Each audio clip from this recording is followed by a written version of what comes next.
All right, hi folks. This is Mike Masuda here at Evergreen Valley College in San Jose, California. I am recording a tutorial for Excel spreadsheet. And this will also, I guess, be okay for the Google Sheets app as well. This is just solely for the students who have never worked with spreadsheets or are a little apprehensive on the use of these things in terms of an app. I've had students who've been doing calculations on paper over and over and over again, and this is for a calculus-based physics course. And I think at this point, they need to learn how to use a spreadsheet so that they can do their calculations a lot faster. It is a useful skill, right? Knowing how to use Excel in the real world. So this is just a bare bones sort of thing, but it just gives you an open door, right, to explore more things, more features in Excel. So let's jump into this. So what I'm going to do now is share my screen.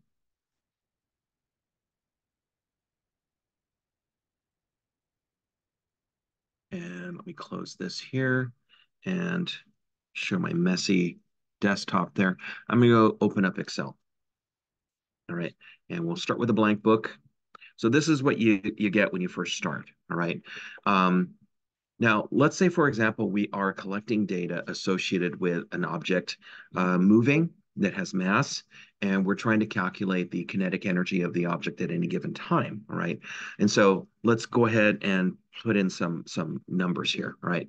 So the first column typically is used to title your data, all right? And so let's say, for example, we're getting measurements of time. And so what we'll typically do is write time and then parentheses the unit, right? In this case, it'll be seconds. And underneath here, we'll start putting in the data. All right. So the first one here, let's start off with 0, right? And so let's say the increment of time that is measured is every 10th of a second. You could import the data from Logger Pro if you wanted to and just populate it that way. Or you can just do it, by hand if you want to. But, if you're trying to just fill in the things here for, let's say, 40 entries, right? Let's just try that. So it starts off at 0, and let's say it increments a tenth of a second each time. And so here we have 0, and then it has to go up to a tenth of a second. You could type 0.1, 0.2, 0.3, up to however much you need, one box at a time, or you can do it this way. All right, so I'm going to show you the quick and easy way to do this. So you hit the box, you hit equals, you see the equal sign there, and then you go to the previous box and click it, which was A2. Then you say plus, and then the increment that you're looking for, which is 0.1. Boom, right? So now this is 0.1. Now what I'm going to do with this is select it and then do a click and drag. So when you get down to the bottom right, you notice that the cursor here, which is typically a white plus symbol, becomes a black plus symbol, right? When that happens, you can take it and drag down like this. Let's take it down to 40 entries, just for the sake of this, right? So 40 entries, and we can see that it automatically fills in these things. It would have taken you a little bit more time to, I think, type these in by hand, right? I'm not using my mouse, so it's taking a little bit longer anyways, but that's okay, right? Now, we go all the way back up to the top here. So a couple things we could do with this, because you can see that it is not quite formatted for significant figures. What we can do here is take this whole thing, including 0, and drag down like this to highlight it. And then we do a right click and we have a bunch of things showing up here. We go to format cells and we want number, right? Number basically opens this little box over here to set the decimal places. So let's say in this case here, we want 2 decimal places for our numbers for the measurement of time, to measuring to the nearest hundredth of a second, for example. All right. So we do that and then we hit OK. Boom. Everything's formatted properly. All right. Now, there's some other things you can do to clean up this stuff. If you click on the top thing here, it selects the entire column. And what you can do with that is you can make it centered, right? And so if you go to this thing here, it'll center everything down the column there. And if you want to change the color of the title, we can go over here to select the top one and then just select a different color. We'll use light green. Okay. So that's just one thing there, right? You can also do other things like take this whole thing here, and in case you want to print this out and you want everything boxed, right? You go over here and hit all borders. That way it'll give you the borders for these things when you print it out. All right. If you don't do that, then it won't have the borders around it. It'll just be the number. Okay. Let's just undo that for the moment and continue on. Now, let's say our measurements that we're taking are in centimeters for distance. As you can see, the title is longer than the column. So, but that's an easy fix. You click on this and then you go over to the side like that. And then you see that little tool that allows you to make it wider, right? You just click and drag and you can do that. Okay. And we can also select this and do a center so that all the numbers will be centered down the center of the column there. So we have that distance in centimeters. And let's say the first one is 0 and it increases, let's say, not in a linear fashion, but let's say this thing increases with a small factor with each distance here, right? Here, let's do this. Okay, so let's say distance is equal to, for this thing, it increments from 0, and you add 0.5 to this, all right? And let's say, ooh, how can we do that? Oh, yeah, let's do this. So let's say the thing increments, increments such that is the previous number squared plus 0.5. Okay, so this will give us some some number here, right?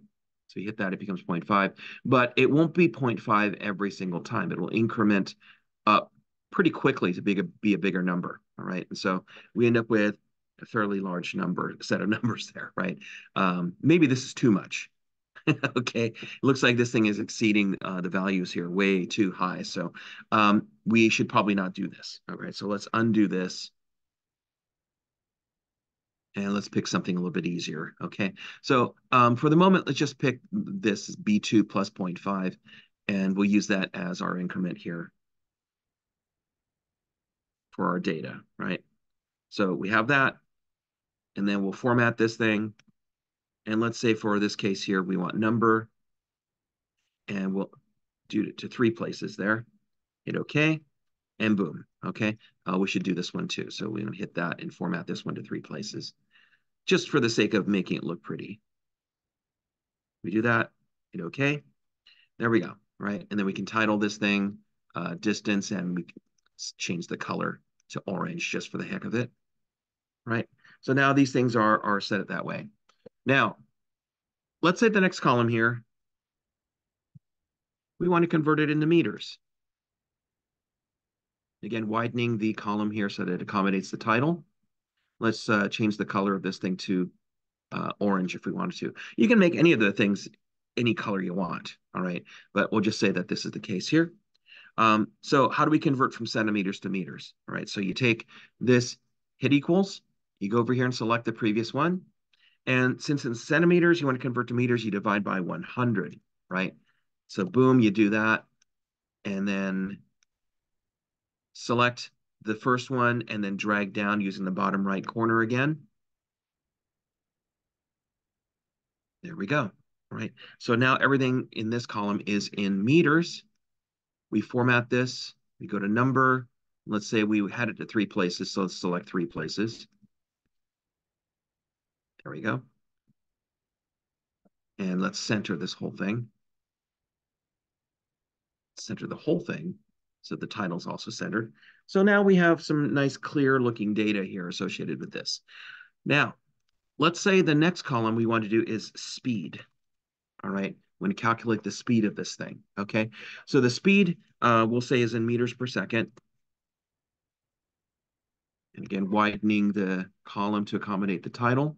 And let's say the entire column here, we want to center this. Okay, so we'll do that initially, right? Now, the speed is going to be distance divided by time. So let's go ahead and do this over here. So we'll hit equals, and then distance in meters, and then divide by the time for that interval there, right? Then we hit enter. Now, the first term here is, it says divide by 0. It'll do this as a warning because obviously you're taking distance, which is 0, divided by time, which is 0. So you're going to end up with a weird undefined value there, all right? But let's go ahead and take this and continue downwards this way, all right? We don't have to use the first data point because it is undefined. But as you can see, the rest of the numbers are well defined because you're taking a distance and dividing by a non-zero time, right? And so you end up with these values here, 0.05. This means that it is a constant speed, as you see here, right? Now, let's go ahead and title this some other, or with some other color there, right? So now what do we do with this? Okay, well, we got the speed of this thing, and we say, let's say we want to calculate the kinetic energy.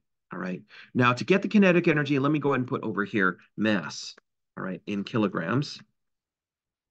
And we'll indicate that the color of this box here, this box, is a different color. We'll say red. All right. Now, the mass of the thing, let's say, is 1.054 kilograms. All right, just for the sake of this. You can center this if you want to. You don't have to. All right. We'll center this. Now, how do we do the calculation using this mass? So here's what we do. Now, one way that people do this is by putting the mass down an entire column here. You could do that. I mean, you can just take this thing here and just drag, it'll give you the same number, right? Well, let's not do that. Let's try to make this a little bit more elegant looking. So we want to get the kinetic energy. So the kinetic energy of the system in joules, right?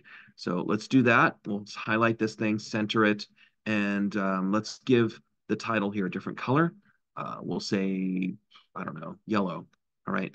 So kinetic energy in joules. The first one we're not going to do anything with because it's undefined, but the second one we could start with here, right? At time 0.10, we can get the kinetic energy for that. Okay, so let's go ahead and do this.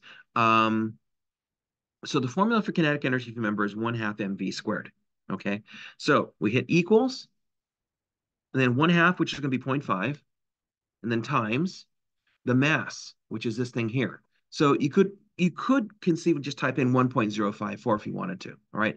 Or you can do something clever like this. You select it, and it's K2, right? But we want that box to be fixed. In other words, as it does the calculations downwards, we don't want this box to continue downwards also. It's just going to give us a bunch of blanks, right? And so you don't want that.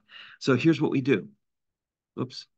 So we go over here to the formula, we click on the formula, and we fix this using a $sign, right, after the K, and fix it with a $sign after the 2. Now, what this will do is it will fix the mass to be whatever's in this box K2, all right? The $signs fix the location of that, in other words, all right? So it's 1/2 m, and then we multiply this by the speed, which was this, right, 0.05, squared, right? When you do square, you basically hit the caret, this thing here, which is the, I guess, shift 6, right? It'll give you that caret, and then you hit 2 to square it. All right. So what this will do is it'll do the calculation for you. Boom, right? It gives you the calculation in joules, right? And so you did it for one, but let's say you had 40 other entries here, like we do here. To do this by hand would be quite tedious, right? Especially if all the math, if all the distances are different and all the times are different, and the speeds are all different. Okay, that would be a nightmare, right? You have to sit there for 30 minutes doing calculations for every single one. But look at this, we were able to do this fairly quickly. Okay. Now, this is just one example, okay? To be able to enter in the formula into the box to do the calculations automatically for you is an incredibly useful tool, all right, for this.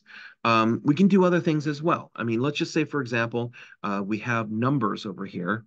How do we do this?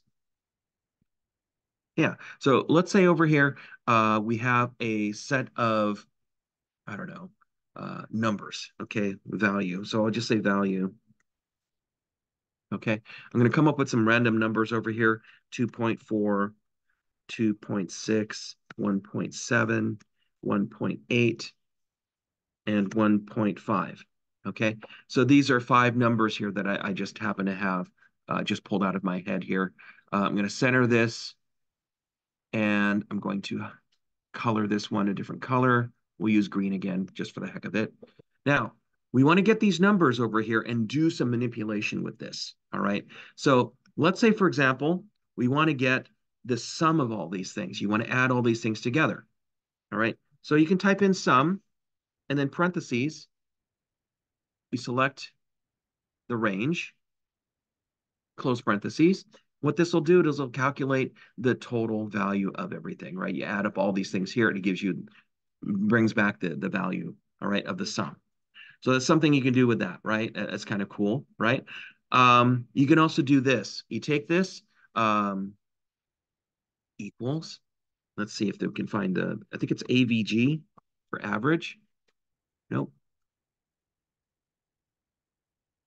average. There we go. Average, um, and then open parentheses, and then select these things here, and then close parentheses. I think this will do it. Nope, it doesn't do it. Sorry, my bad. I thought it would. Maybe you have to type in the whole thing average. I guess that's how you do it. Okay, so it'll take the whole thing here and it'll average out the numbers here, right? If you want it to more places, let's see if that we can do this here. Format cells, number, and we'll take it to 2 places and hit OK. So I guess, yeah, the average of all the stuff here is 2 and the sum is 10. So my bad. Okay. But we could conceivably add more if we wanted to. Let's say we have 0.6, 5.1, and we incorporate these things, right? And so what we want to do is, in this case here, change this M6 to M8. So it incorporates all of those things there, and it gives you the sum there. And then for this one here, we change this average from M2 to M8. Also, it'll give you the average of 2.24. Okay, so there's many different functions that you can play around with here. I mean, you can look online, Excel, Google Excel, and then look for the function that you want. It'll give it to you, right? There's also ways to use sines, cosines, and tangents if you want to, but read up on that before you start using those things because I believe those are already just sort of like default to radians as opposed to degrees. So you have to do a fix there to clean that up to get it into a degrees if you want to do calculations with that. But it is fairly straightforward in terms of how useful this tool is, this app here, right? People use this for bookkeeping to keep track of numbers, expenditures, and income and all that stuff, right? It's also used obviously for data collection and analysis. And if you wanted to, use something like this to graph, it's a breeze. All right. Now I know these numbers here are not that great here, but let's say, for example, we wanted to put over here time, and let's say 0.1, and what we'll do is the next one here we'll say equals the previous one plus 0.2, just for the sake of this, and then click and drag. Just coming up with some random numbers here.